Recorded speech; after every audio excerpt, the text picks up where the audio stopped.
Hello, and welcome to our review of the latest episode of Doctor Who. This week's episode was called Oxygen.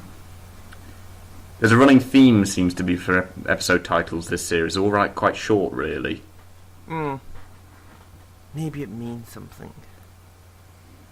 Well, maybe it doesn't. Maybe it's just a thing that the writers seem to be doing. Because some of them are, a few of the ones later on are a bit longer. But you don't tend to sort of get the something of the something, which is the old classic names for them, of course.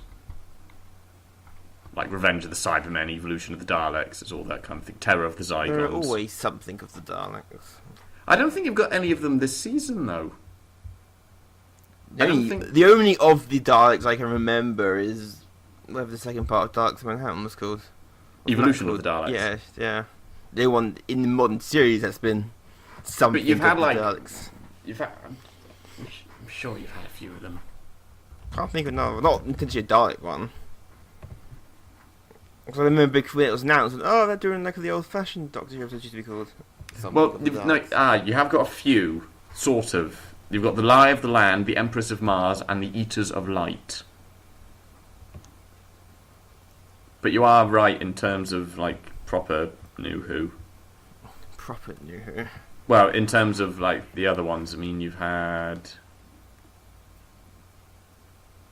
none in the Eccleston. We will get on to Oxygen at some point. Already, we haven't started the review yet. Rise of the Cybermen. Mm-hmm. When the Cybermen came back. That's one. That's the only one in Season 2. Season 3 had Evolution of the Daleks. That was a great episode. Last of the Time Lords kind of works for the old classic of. I mean, sometimes you got like Voyage of the Damned, but you're right. You don't quite get the same sort of.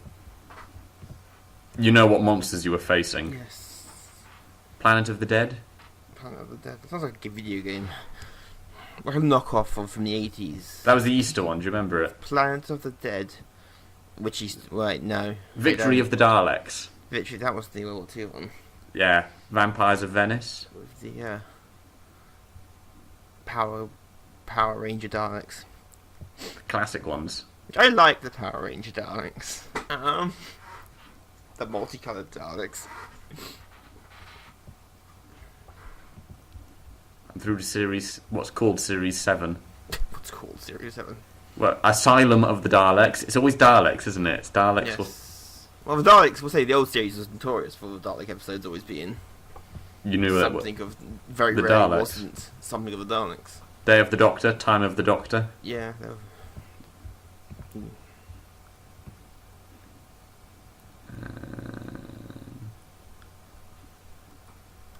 In the Forest of the Night.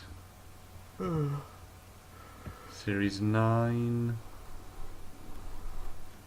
Didn't have any, although you did have, of course, the Zygon invasion and the Zygon inversion, but it's not because the very first episode with the Zygons was Terror of the Zygons, Yes. which is the old classic stuff. But yeah, we've not had one of the old sort of the classic. There's something of the something for a while. That should be a name of one. Just the something. Something of the something. I think. It's a new enemy. It's called the something. A part of me will think It's vague. the writers have just given up now, haven't they? To make a joke, they already have. But I'm thinking about 20 years ago they gave up. You know, it's like a vague metaphysical entity that's kind of half-assed. Basically, it's Stephen Moffat's scripts if they became real. Vague ideas that are already kind of half-realised. That's actually not a bad idea for a monster. Yeah. Oh my god, the scripts have become sentient. You'd have to do it. You'd have to do it well. I have to admit, because it is so vague a concept. The script would have to be vague a concept. It's so vague. The script would have to be perfect. Yeah. The script itself could not be vague. No. The execution of it would have to be just so, which is weirdly counter to what it's about. Well, it's the never-ending story. The enemy of the nothing. Ah, yeah, that's true, isn't it? So it's like that, but less. Again, it's Stephen Moffat wrote that. It's that, but just kind of vague and kind of just dies halfway through. Again, like a lot of Doctor Who scripts happen. They just die halfway through. Speaking of death. Yes, are we actually going to get onto the episode now? Yeah. Oh yeah. No, so we'll go with your 5 minutes in. We're going to get on the episode. Best episode series so far. Really? Yeah, I like horror, and it reminded me of both Dead Space and Alien, and that made me happy. And the monsters were quite creepy. Well, the dead bodies being moved around by suits. It felt like Dead Space. Yeah, I was going to say the concept. And next week's Assassin's Creed.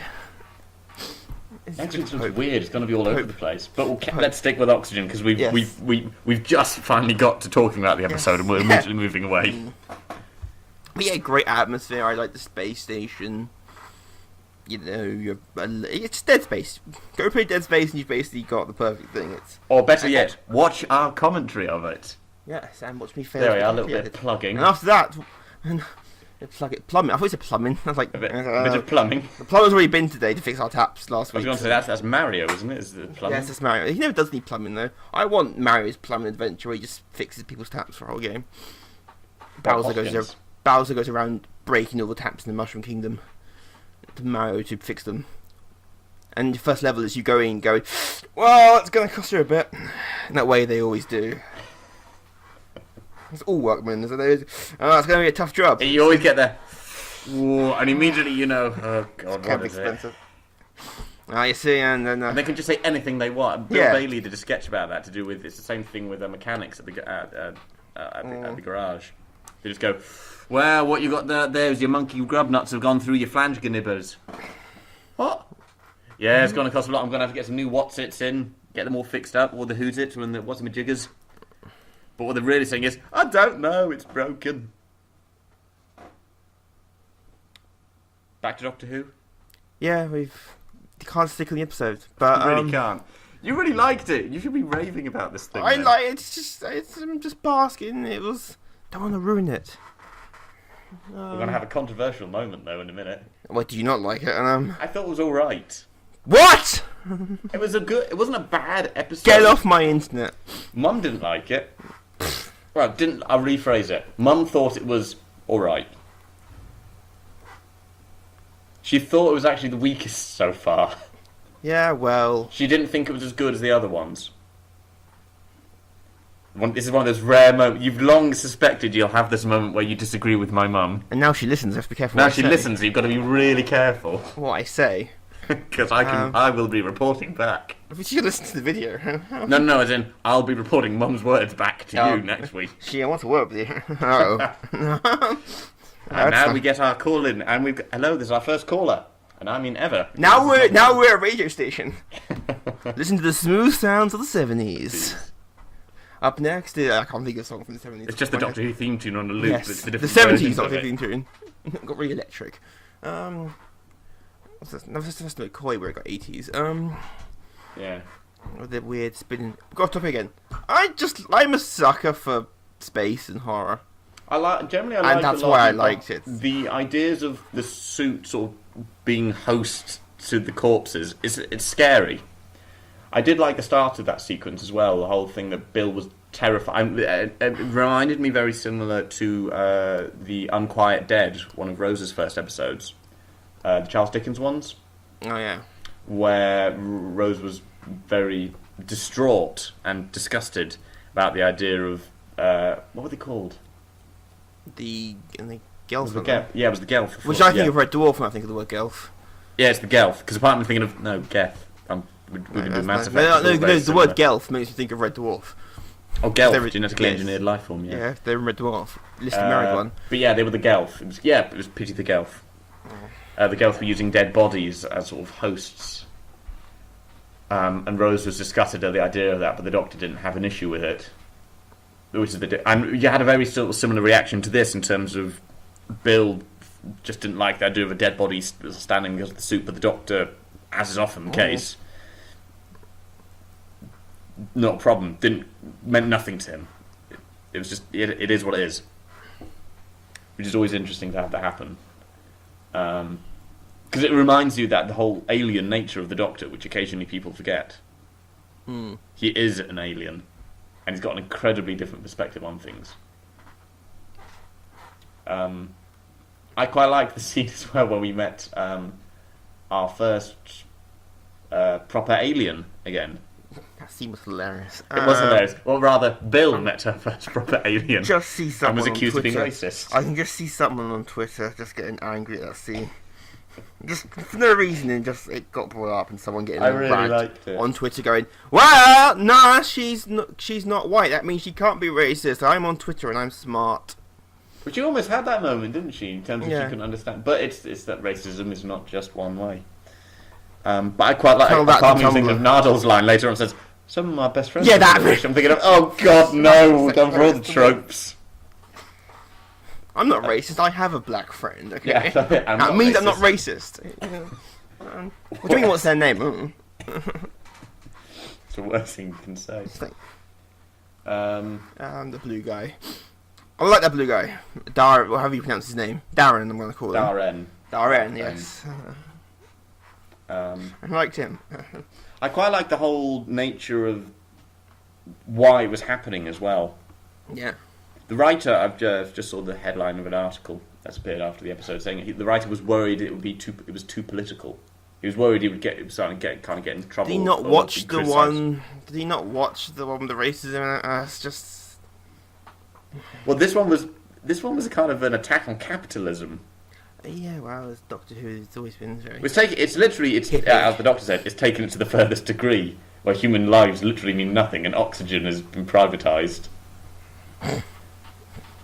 Well, I'm amazed though. The BBC's got a look at the Conservative Party manifesto. They've managed to get the leak on it. That's amazing.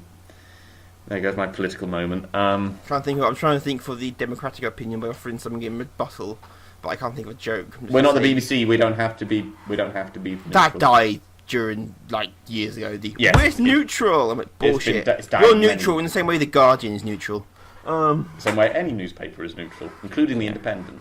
Yeah, bullshit. Don't fucking lie. All news is biased.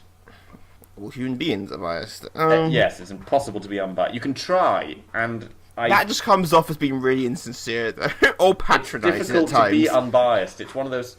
You can get people. I'm going to talk a little bit, just politics, a little bit on opinions here. This is a party political broadcast from the you know I've failed done a nominee couple for the you know Scottish I've done Labour a couple Party. Political podcasts. I've done 2 of them.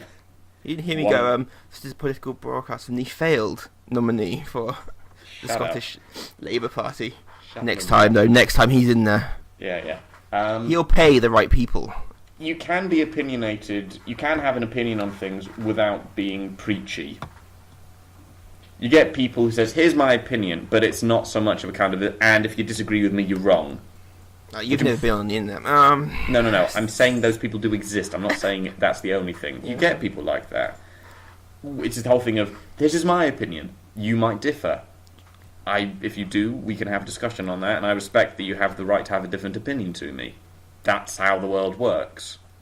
That's how democracy should function. You respect that another person has a different opinion to you. You can get into a heated topic on the policies and the opinions behind those policies and the reasons behind them. When you start attacking the personality and the individual, that's gone beyond it. That's what you're doing there. That's a personal attack. You're not attacking the policies. It's attack the idea, not the person. Exactly, which unfortunately is a situation that it seems to be very much in the particularly social media and the modern world. Or the latest American election. And that's Just both, generally. And that's both sides. I'm not picking this side. Both sides against Well, it. no, that's the other key thing, because American politics is always going to be more personality-based because they are voting for the person, not the party a lot of the time. Or the reptile queen from Mars, as I call her. Yes. Um, But even then, it's the whole thing, it's American politics like because it's presidential politics, so you are voting for the man to be president. In a Whoa, whoa. parliamentary... or woman. Or woman, sorry. The individual. God! What is... And that's me losing the nomination I'm again. going to write an angry Tumblr post about you. In a parliamentary system... Hashtag triggered. I don't know. Shut up. In a parliamentary system, like we have in the UK, you're not voting for the person. You're not voting... When I cast a vote here in Edinburgh, In the or Sean general- casts a vote down in Horsham, For the general election on June 8th, make sure you're registered to vote. please be registered to vote. If you're listening to this, make sure you're registered to vote. You've got to the 22nd of May. Done, that's our bit done. That's our bit. We've done our bit. You're not. My vote will not be. I'm not going to go. My vote's for Jeremy Corbyn or whoever. I can't actually vote for any of the party leaders in my constituency because they're not standing in my constituency. Because regardless of what you think of the parties, what you think of the leaders and that kind of thing, I can say to you, Jeremy Corbyn will be returning to Westminster on June the 9th. So will Theresa May, so will Tim Farron, etc., etc. The position, you're voting for the party, you're voting for the representative of that party in that seat. That is not a direct vote to who will be Prime Minister. That's not how parliamentary democracy works. It's needlessly complicated, and it is complicated, but that's the case in any parliamentary system. You are voting for the party. It is not a vote for the person leading the party. Shall we get back to Doctor Who? I went on a tangent somewhere. I got serious for a moment there. No, it's because the episode was a criticism of capitalism. What was interesting was the little bit when the episode had finished. So you say capitalism going so far as making the human being a cog in the machine. You could argue the opposite if you go extreme to the other side. You become a cog in the machine. Well, communism. Yeah, well, altruism, you go really far. Yeah, well, altruism's not a political... Well, it's the whole thing of... capitalism isn't a political philosophy, it's an economic philosophy. Yeah. But the same as communism. Communism isn't a political philosophy so much as an economics, which is when economics and political ideology... Economics is always filtered in political ideology. I found my words eventually. Stop, breathe, get your cube... It costs! What's it called? Auto cue. That's the word I was looking for. Got to learn to do that. Better breathe. I need to breathe. I've only got 20,000 breaths left, and then I'm out of money. And the NHS has just been cyber attacked. So you're not getting any more of them. God, yeah. I've just seen something on Twitter which is like a Windows error saying error 404, health secretary not found. That's a jab at what's his face? Jeremy Hunt. Yeah. Jeremy or Jeremy if you want to say the other one. Economics has always been a big thing in terms of political ideology, in terms of what form of economic model you follow. Money makes the world go round. Money makes the world go round. That it does, and that saddens me. But I liked a lot of the episode. You fucking hippie. Are you really that surprised, Sean? You call me a communist every week. Yeah, well, communist hippie. I liked a lot of the episode. For me, it just I did enjoy it. I wouldn't say I didn't have an issue with it in terms of I thought there were problems. I just preferred the other episodes to this one. It did remind me of Dead Space. I like the premise for it. I like what they did with the suits. I was very Alien, but every horror film in space. Oddly enough, Alien didn't. It's just on a spaceship, the slightly kind of industrial look to everything. Gets all kind of. The reason it didn't quite hit me the same way as Alien was. There's no Alien. Yeah, because the moments of Alien it was more visually, it was dirty. It's industrial. Lighting wasn't quite the same thing though. No. For me, it was more Dead Space than Alien. Because with Alien, Dead Space is inspired by Alien. Dead Space is inspired by Alien. I know it is, but in terms of with Alien, you don't know where the thing is, and it's chasing you a bit more, so it's more fast-paced. These were more, as we were discussing when we said it was zombies, and we were saying what kind of zombies. Cyber zombies. Cyber zombies. It's the more George Romero slow-moving threat, which works as a fear thing, because you and I both prefer that kind of zombie. Or if you saw the little eyepiece on their suits, Hal from Space 2001. Yes, there was lots of little references I liked. That's Hal. I'm sorry, girl. Even the whole nature of it, of Velma. That chirpy American It didn't voice. once go Jinkies. You really wanted it to. I did want to go Jinkies. At one moment. Jinkies! Twice in 2 weeks you have been denied your Scooby-Doo I will never get my reference. Scooby-Doo reference. The episode was alright. I didn't have problems with it. It just didn't quite hit me in the same way some of the other ones did. It didn't quite provoke the same reaction. I was rather intrigued by the Doctor going blind. Who still is blind? Who still is blind. Curious how much of a problem that will actually be. He's going to pull that. He's a Time Lord. He just knows where everything is now.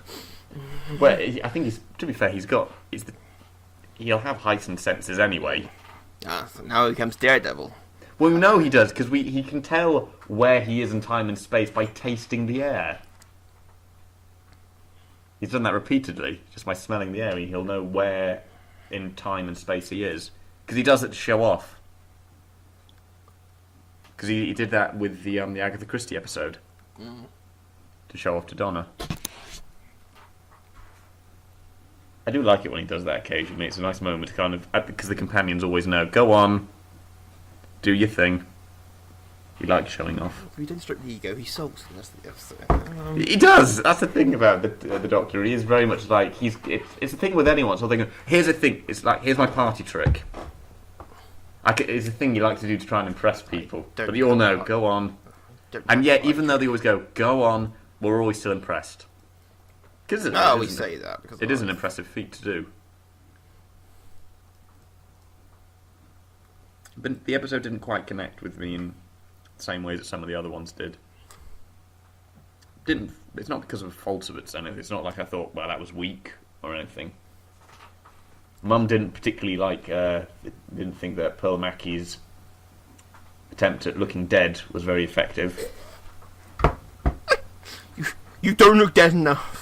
Well, yeah, Mum said she didn't look dead. I thought it was just poor acting, but part of me was just going with, Mum, she wasn't dead.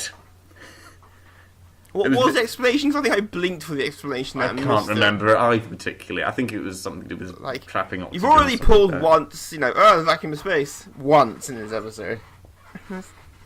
But after my mum said she didn't look dead, a part of me was going with, she wasn't dead. For about 5 minutes, what you then consisted of, if you walked into my flat or just heard me without hearing Mum, you would have heard me going, she wasn't dead. But she wasn't dead. Then Monty Python sketch is born out of that. Somewhere, isn't it? I'm not dead yet, but... I'm not dead! I feel good or a for song in Spam, based around that entire concept. Yes, there is. It's a good musical. No, but the episode wasn't bad. I didn't have any major issues. Well, I liked it for the atmosphere alone. The atmosphere was good. I liked a lot of what they did. I liked the world building elements to it. I liked, as I was going on to say a little bit earlier on, when the Doctor was wrapping up about when Bill was asking what happened after head offices, I don't know, about 6 months later, there was a big revolution, the end of corporate rule in space, and that was the end of capitalism. This is my mind went, and we became space hippies. Not necessarily. Capitalism is not the only economic model. Or as everyone else calls it, Star Trek. There's loads of economic models. Or Star Trek, Gene Roddenberry's own personal harem. So why Deep Space Nine was the best Star Trek? Because it brought a degree of, say to use the word, realism, but everything wasn't all hunky-dory and everyone's happy like it was in the early days of TNG. Because, it's the future. Everyone's perfect. Try writing a story in a TV show where everything's perfect. That's going to be interesting. Which is the problem what the writers had, because Gene insisted everything was perfect. They went, we can't write a story if everything's perfect. Something needs to be wrong for it to be a story. He didn't get that. And that's why everyone's so smug in those early TNG. Well, that's the nature of any kind of utopian story. So smug. That's what, with any sort of, or any world that claims to be a utopia, it's the whole thing of, it appears to be a utopia, but you scratch the surface and you see it's sort of rotten underneath. What Deep Space Nine did. I was going to just say, or if you wanted classical literature, Brave New World, or even 1984, it's the whole idea of the world is perfect, the world is exactly as it needs to be, but you realise it's not. But that's our perspective type thing in it as well. Pardon me. Disgusting. No. I liked it. You're all wrong. Are you calling my mum wrong, Sean? No, you're wrong. Even though I agree with Mum largely. Yeah, but she's not Actually, wrong. no, You're wrong. I'm more in between the two of you on this opinion, really. Don't try and play! I'm in the middle here. An annoying person in the debate goes, I'm not taking a side. Let's be fair. In this, none of us are saying we hated it. Mum thought it was alright. I thought it was alright. I would be quite happy to watch it again. I probably do want to watch it again, actually, because there are bits of it that went a little bit over my head. As you said, the kind of moments you blink and you miss it. Yeah, like where Bill's live and she's live. What? Or rather, she wasn't dead. You went, what? What? Then I was expecting him to bring everyone else back, and I was like, okay, no, okay. Can I just say, the opening sequence... Oh, a bit of... That was very sad. That was quite sad. The radio is broken when she screams. Just her screaming cuts to him going... Doo, doo, doo, doo. He's unaware of it, and the fact that we'd heard her say that to him, but he never heard it, and then she died. And then they're reunited at the end, but she's dead. It's just, sad. That bit has moments of feels, and even then, that's your problem. There wasn't any feels in it. No, it did have feels, so that's not my problem. Not as much as last week's, so it's not good enough. Last week's were different. Last week was actually in some ways a bit of a simpler story. It was basically an episode of Scooby-Doo. Yes, word. Quite. Except without, there wasn't a guy, an old man in a mask. Well, yeah, to be fair, the reasoning behind it last week, there was more of an emotional crux with last week's though as well. There was a bigger emotional payoff. This one didn't have any kind of emotional payoff type thing. No, I remembered it was. But they don't all need that. I mean, I liked the week before that. There was no emotional payoff on that one either. The week before that? I've not disliked any of these episodes. It's just I've liked some more than others. I quite enjoyed last week's. I did like this week's, not as much. Part of that maybe is down to the performance of some of the other actors. Alright, who was bad? No one was bad. It's just a thing of who wasn't as David good? Suchet. Yeah. Well, you know. Come on, David Suchet's brilliant generally. I was looking part. I loved his character for it. And the dialogue wasn't quite the same either, because it's not going to be. You're not going to have dialogue written in quite the same way.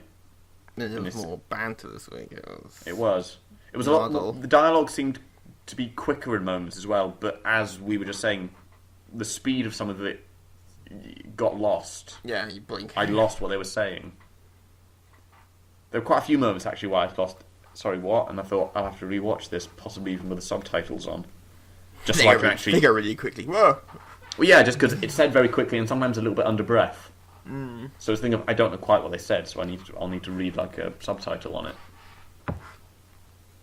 I'm very intrigued by the fact the Doctor's still blind as well. Yes. But the way they kind of revealed at the end, apart from I'm not quite sure I like how they did that reveal at the end. Well, I knew the moment he said I can't look at you the first time, and he I twigged that bit, but the point is, he said it, the screen went black, and then you said, I'm still blind. And the fact with, you don't say. It just felt a bit drawn out, that little bit, just a bit. Well, got to make time up. No, I understand that. I'm intrigued to see. He will obviously regain his sight at some point. At some point. Be intriguing if the Doctor stays blind. What he should do is get K9 Guide Dog. That would be awesome. Well, I can tell you what my mum's. I can't tell you exactly what mum's. Well, you've had mum's review, but it's not exact wording for it. But I know. But the first word she said to me were not actually about the episode itself. Something you can't repeat on the internet. My mum might swear more than I do, but no. Amazing if your mum's doing it's fucking shit. No. Okay, mum, it's bad. We got it. Okay. No, the first words actually were about the preview for next week. Oh. She's back. Yes.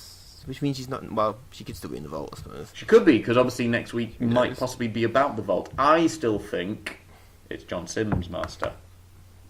As I think you agree with me, because we talked about that last week, didn't we? Yeah, we think it's John Simm. Which feels like it's too obvious. If Yeah. you're going to last out the entire season and there's not some twist on it, It's going to be something else, isn't it? You're like, if there's no twist on that, I'm going to be annoyed. Because you're sitting there, it's like, oh, mysterious, like, we know who it is, just get on with it. You're like, it's like you murder mystery, you know who did it, and they draw it out, just get on with it. To be fair, much as we might criticise Moffat for drawing plots out to the end of time... Now that was Russell T Davis. Much as Moffat... She's going to go full circle, which will be impressive. Much as Moffat does drag out a plot line for eons... Yes. He is actually... His plot twists are usually ones you don't see coming. That's not always a good thing. No, you're right, but in there is a terms plot of twist, but it just is no way, like, bullshit.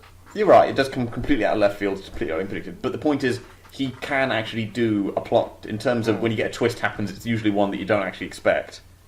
Or you might get a hint at, but you won't actually get the full picture. It's like you're catching from the corner of your eye, you'll catch something, but you won't be able to tell exactly what it is.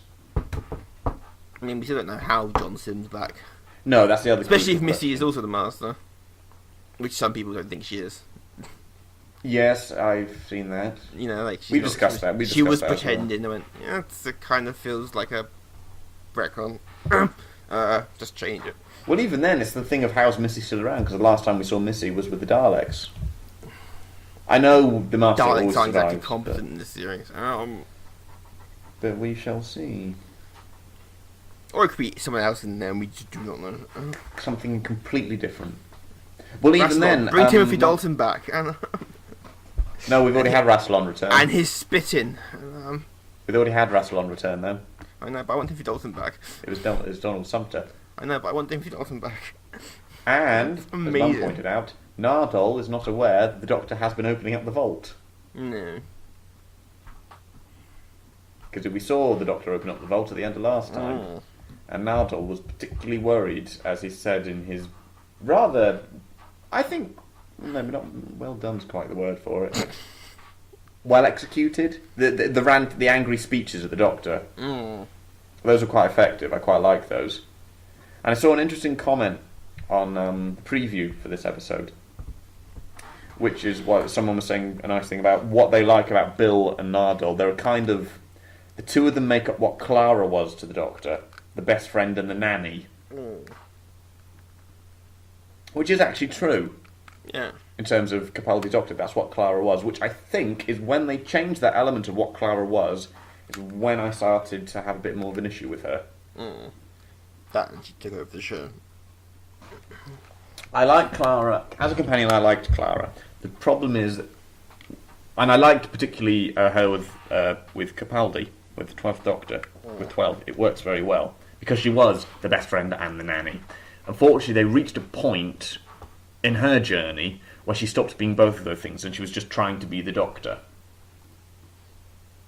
It was the moment we talked about it. She was sort of more willing to take risks and things like that. Because she wasn't being the nanny then for the Doctor. She was sort of trying to out-Doctor the Doctor.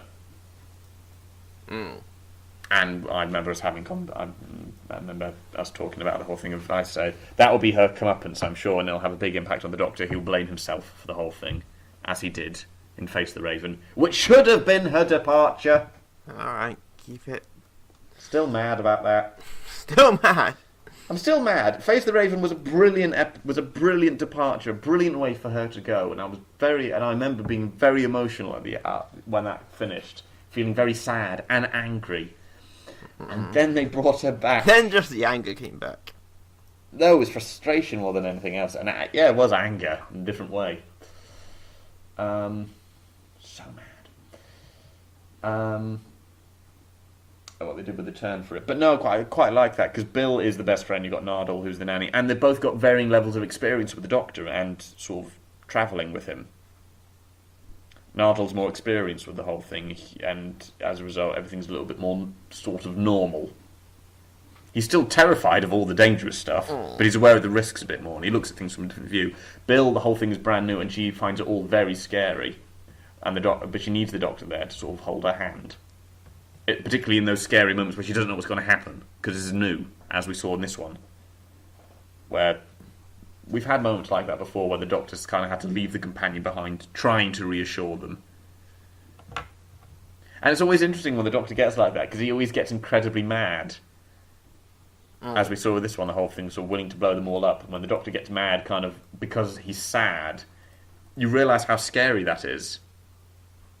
It's kind of the man who only cares usually about only a couple people in terms of got strong emotional ties to him. When you lose them, you suddenly realise how dangerous they are. A good man goes to war.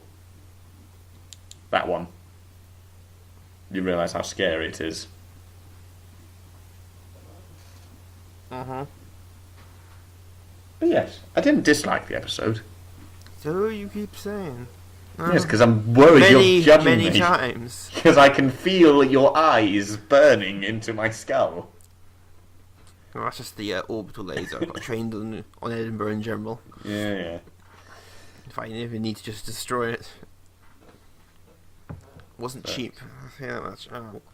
But look at Elon Musk gave me a good deal. Did you get it from the North Koreans? Shh. No, the Russians.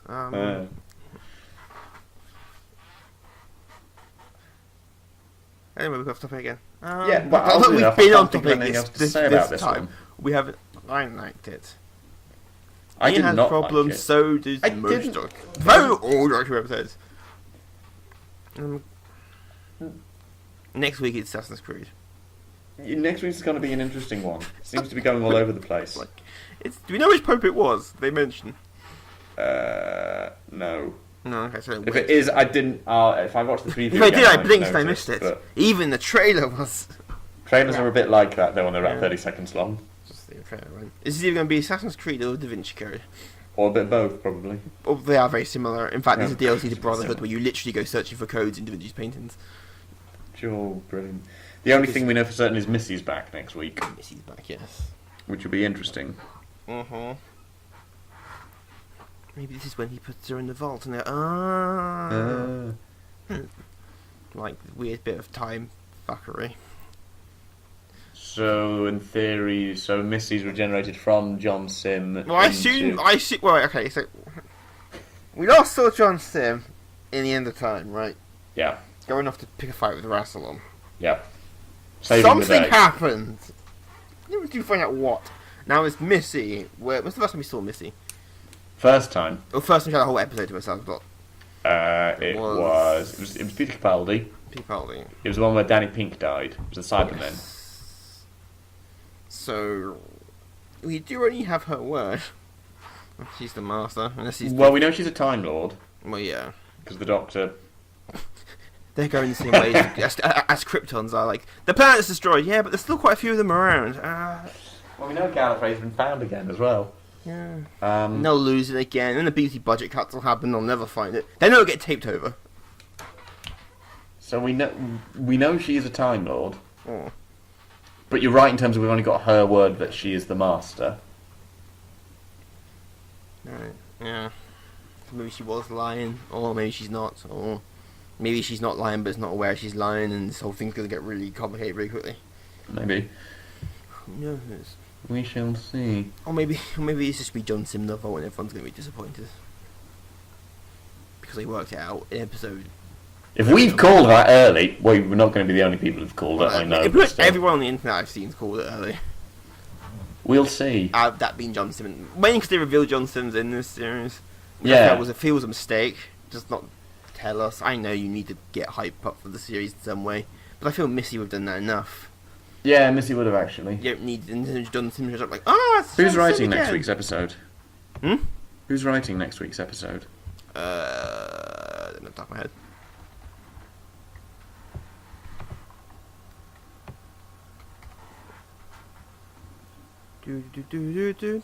Stephen Moffat.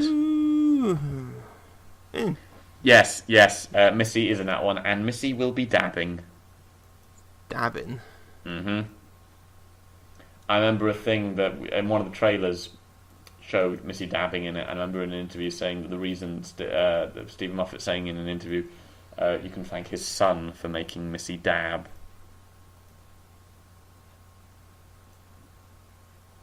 Given he wrote the episode, which also makes sense because usually, as we know, Moffat's a little bit of a control freak in terms of characters. He doesn't like giving kind of his job. No, but in terms of he doesn't like giving control of certain characters to other writers. Oh. So, for instance, he's incredibly possessive over River Song, and he will not let any other. Never guessed. He won't let any writer write a story about River Song. Hmm. That features her. Only he can. I don't know if that's the case with Missy episodes. I think it might be, by the looks of it. I don't know off the top of my head. Well, he often writes season finales, so that's what Missy was in last time. Oh, blimey, it's a real planet. The real planet. Yeah, you know in Smile, they go to a colony world. Yeah. The planet they went to is a real one. Is it? Yeah. Glies 581d. It's a real planet. And it's an actual possibility of actual surface water. But there won't be killer emoji robots there. No, because we built those ones, remember? Or if there is, they don't watch. You know, if an AI ever does take over this planet, we got no one to blame but ourselves. Nope. So you've watched enough films where that's happened. You should have seen that coming. You idiots. If Skynet or whatever takes over, or Apple or whatever, or Google becomes sentient, then we're all screwed because it knows our search history and all the weird things we search for. Would they really need to destroy us? They can take control of the society just so easily. And use this as batteries because that's totes effective. Not just batteries, it's just the nature of just everything's automated. Everything's digital. How much money you have in your account can just be controlled by a hacking system. You just change a decimal point. Or just change the value of currency. That's what they did in See, in the season 3, episode 1 of Rick and Morty, that's how Rick brought down the Galactic Federation. He changed the value of their currency from 1 to 0, and the economic system, everything crashed because everything was worthless. Hackers. Yeah. I felt I should have sort of gone a bit conspiracy nuts there a little bit. If you want conspiracy nuts, hackers. just watch any political YouTube channel if you want conspiracy theories. Ooh, too far. No, you listen here, Snowflake. Snowflake. I make fun of the snowflakes, and I sexually identify as an attack helicopter. I'm like, sure, you do that. I have a question of how you sexually identify as an attack chopper, because the attack helicopter wouldn't have sex, because it's not a real fucking thing. And then their brains explode, and it's a real thing. And they claim you're triggering them, and then you just give up. Attack helicopters are real. Yeah, they're not alive. They don't have libidos, or a concept of sexuality. It's because they're not. Yeah. Alive. Yes. They're things, but they're not alive. Things, but not alive. Like, you are a They're not sentient. Yet. Well, even then, if you've got a living thing, it doesn't mean you have sort of physical drives. This has turned into a weird conversation. Yeah, we've really just been going off on random. Should we wrap it up there? I think we should. Because we've talked a little bit about the episode, at least we got there eventually. I liked it. Sean liked it. I thought it was alright. I didn't have any major issues with it. Mum mostly agreed with me. Mute your audio track. There we go. Or change it to the dub over it. I thought it was good. There, I'll put that in the dub. And Mum thought it was good. Don't put that also in the dub. Sean is always right. See, done. I could use that. But yeah, I liked it. Next week it's the Pope. Or a Pope. What's the episode called? No, I've got rid of the page. And, is it Extremis? I believe it's Extremis. Yeah. I will check. No, not Doctor Whom again. Not doing that again. It is Extremis. Or Extremis. How do you pronounce that? It's Latin, which suggests for the Pope element in Latin. Yeah. So, join us next time.